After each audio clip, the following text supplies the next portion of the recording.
Hello friendos and welcome back to my channel. I hope you all had a fabulous weekend. In today's video, I'm going to be ranking my Pat McGrath Labs Mothership palettes. If you guys are excited to hear my thoughts and speed reviews on all 10 of the motherships, well then friendos, go ahead, hit like, hit subscribe if you haven't done so already, and friendos, just stay tuned.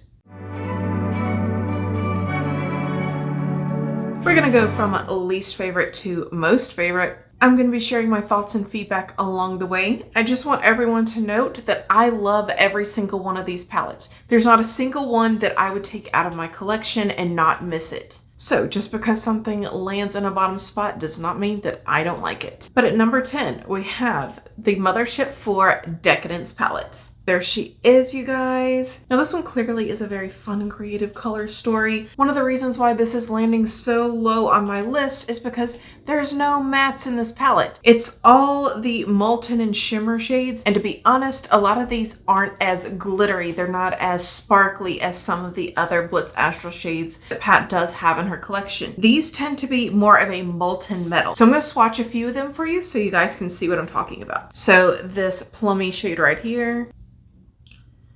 Gorgeous, right? But it has a smooth metal sheen. It does not have that sparkliness to it. And if you are a stickler for packaging, because a lot of people like to keep their packaging from Pat McGrath Labs because they're all works of art, I will say that the packaging on this one is just not as good as the rest, or at least the one that I got was not. Instead of having the normal opening on my package, it was printed on there instead to look like it was the same opening. However, it did open up from the side like a normal carton would. So for me, that was a tad bit disappointing, but this is still an awesome palette. I still reach for it. I just don't reach for it as much as some of my other ones. All right, guys, now on to number 9. I present to you all the Mothership VII Divine Rose 1. Now this one looks beautiful, but it's also kind of a boring color story. This is one that I slept on for a long time, and then I ended up getting this when there was a glitch, and I believe I paid $50 for this. So score of the year for me. But back to it. This has some really nice mattes in here. And if I was more of a cool tone girl, then this would probably be higher on my list. These shades on my eyes turn a tad grungy when I go to blend them. Now, I'm not talking about a patchy, messy, murky grunginess. I just mean that the shades turn more cool tone than what you would think. So I'll go ahead, I'll swatch one and you guys can see what I'm talking about. So see how this looks like a nice little pinky mauve? On my eyes, this just goes gray. See that? For me, this was a tad disappointing. I thought it was going to be warmer with this beautiful duochrome shade right here, but this one really is just the star of the show. And to be honest, it's not even as warm as what it looks like in the pan. I feel that way about a lot of Pat McGrath Mothership palettes. Sometimes you see a color in the pan and you think, oh, that's a nice warm tone. And then you put it on the eyes and then surprise, it's a cool tone. So yeah, nothing too negative about this one. Again, very good mattes. The duochrome is pretty. It's just not what I thought it was going to be when I purchased it. Friendos, I know my palettes look dirty, but they get a lot of use. At number 8, we have the Mothership number 9. The Eutopian Dreams palette. Now I know that you're probably looking at the stunning color story and thinking, Laurel, why would you rank this so low on your list? You like a fun color story. And yes, friendos, I do. And these mattes are incredible. However, I feel like when it comes to quality, out of all the Mothership palettes, I feel like this one is the worst quality when it comes to the sparkly shades. Now, not that they're not beautiful, not that you can't fix these, not that you can't work with them. Look at the massive amount of fallout that you see in this palette. It's all over the place, and that's what I found this to be. The gold shade is also very chunky, and I've never had a Pat McGrath palette be chunky before. But I will show you. You see that chonker right there? Yeah, this one just is not as smooth as the rest. And again, I can work with this. I can put down different products and it performed just fine. However, it's just not a commonality in the Pat McGrath palettes for those shades not to be smoother and for them not to stay on the eye. Now, a lot of people do talk about fallout. In general, I don't have that problem because of the way I apply my eyeshadow. So if you guys have ever seen one of my videos before where I'm actually applying one of these shades, what I do is I take my brush, dip it in here dry, I get a load of product on there, but then I spray it with Urban Decay All-Nighter. That holds it in place, and when I go to put it on my eye, it does not budge. I typically don't have a problem with fallout. With this one, even with doing my technique, I still experience some fallout if I don't spray it again at the end of my application process. With that said, this color story is beautiful, and if it ended up higher on your list, I'd understand why.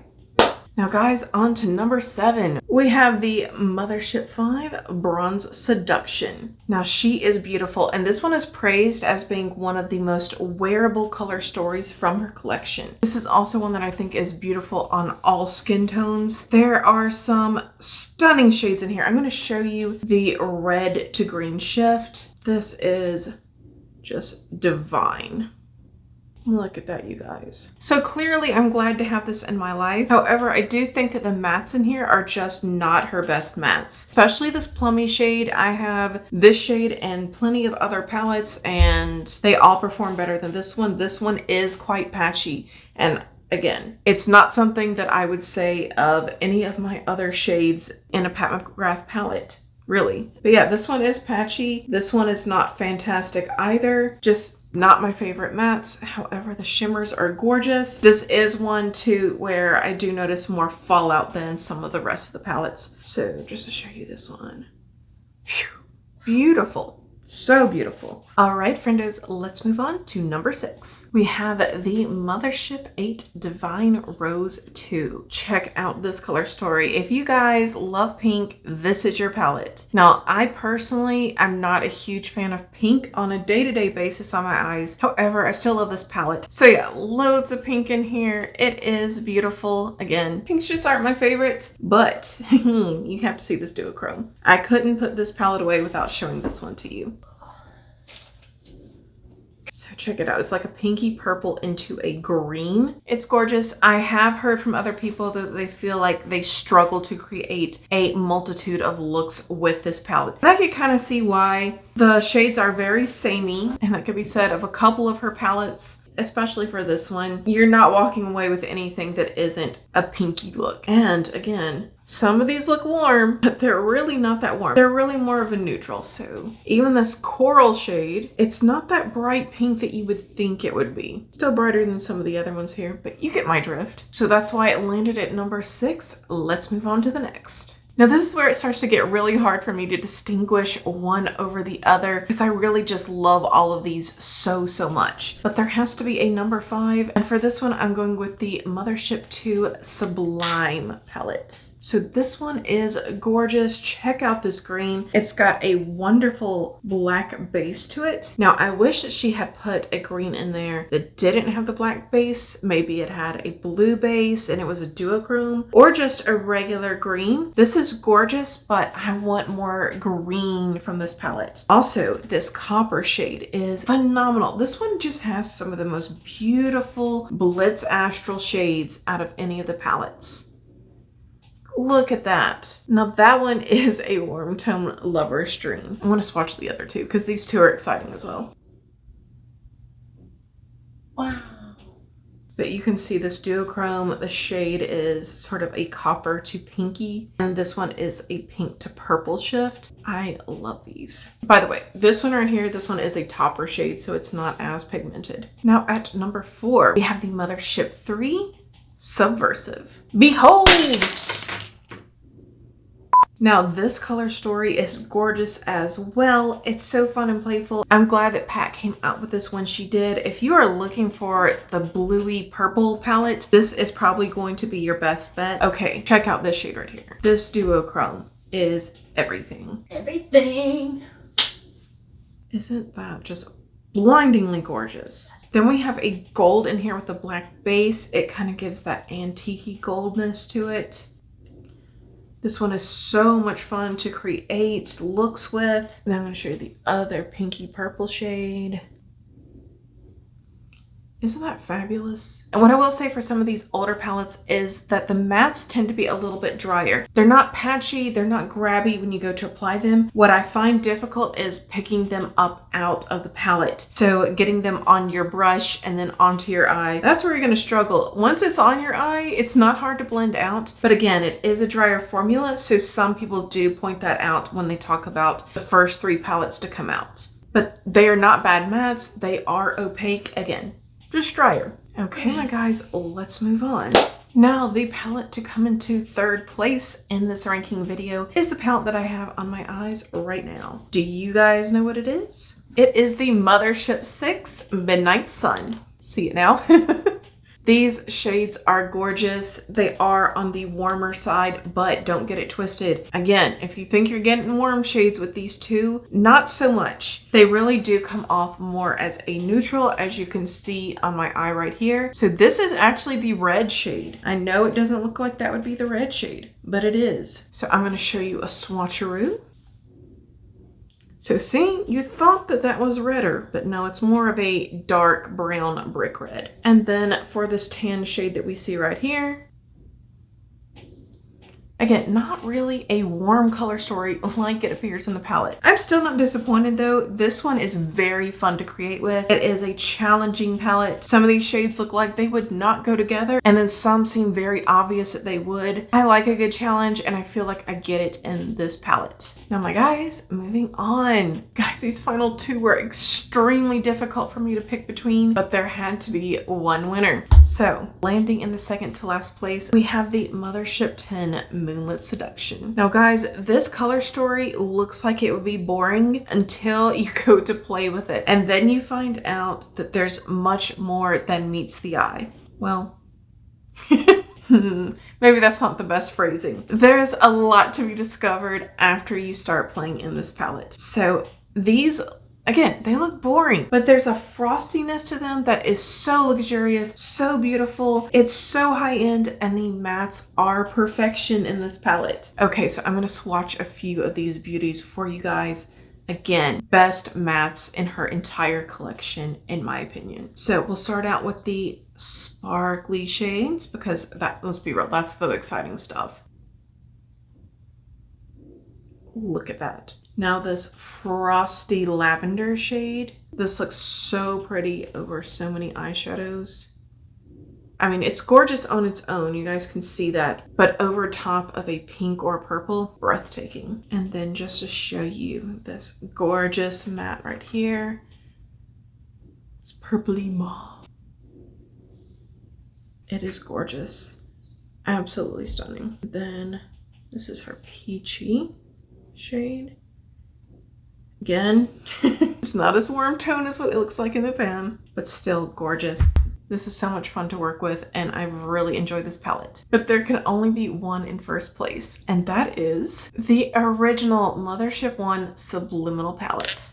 Now this one is very cool tone, so I know you guys are probably going to be shocked to hear that this one is my favorite. I'm shocked about it myself. I never thought that a palette with this color story would end up being such a favorite for me. But this, honestly, to this day, is the palette that I get the most compliments on when I do my eyeshadow. So I will swatch a few of these. The mattes are that drier formula that I was talking about a few minutes ago that we see in the earlier palettes. However, they're not bad. But these sparkly shades over here, that's what it's all about. So check out the pinky blue one.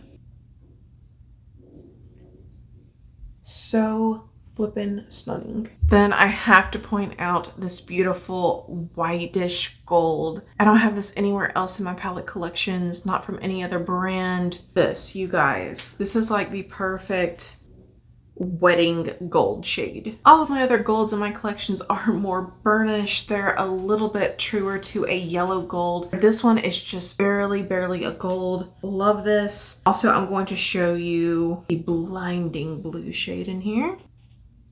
This one is that molten metal finish. It's not really that sparkly, but it is a standout blue. Sometimes these molten blue shades, they just are not formulated as perfectly as this one is. This one is stellar. And then one more that I want to show you. So this one right here is a satin. I don't get excited about satins, but this one pleases me very much. Here we go.